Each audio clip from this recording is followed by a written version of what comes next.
नमस्कार, जय महाराष्ट्र मित्रांनो। आताच्या क्षणाची सर्वात मोठी ब्रेकिंग न्यूज। राष्ट्रवादी शरद पवारांना परत अजित पवारांना सर्वात मोठा धक्का। काय आहे सविस्तर अपडेट मित्रांनो, जाणून घेऊया। राष्ट्रवादी पक्ष अखेर शरद पवारांना परत अजित पवारांना सर्वात मोठा धक्का। संपूर्ण प्रकरण पाहण्या अगोदर तुम्ही जर आपलं चॅनल सबस्क्राइब केलं नसेल तर सबस्क्राइब करा। मित्रांनो, सध्या महाराष्ट्रात राजकीय वातावरण चांगलंच पेटून आलेलं आहे आणि आताचं सगळ्यात मोठं बंड झालं ते म्हणजे शिवसेनेमध्ये।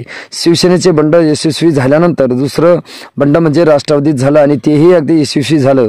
निवडणूक आयोगामध्ये दोन्ही गटाकडून अपेक्षा करण्यात आलेली होती की ओरिजिनल राष्ट्रवादी आमचीच आहे। शरद पवार गट ही तोच म्हणायचा, अजित पवार ही तेच म्हणायचे। मात्र निवडणूक आयोगाचा निर्णय आला की अजित पवारांना दिलासा तर शरद पवारांना सर्वात मोठा धक्का बसला आहे।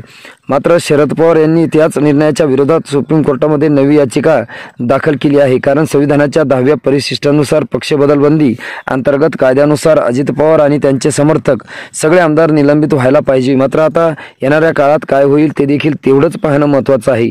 मित्रांनो, तुम्हाला काय वाटतं, खरंच राष्ट्रवादी पक्ष कोणाचा आहे, शरद पवारांचा की अजित पवारांचा? कमेंटमध्ये नक्की सांगा। व्हिडिओ आवडल्यास चॅनल लाईक करा, सबस्क्राइब करा। भेटूया पुढच्या व्हिडिओमध्ये। तुर्तास धन्यवाद।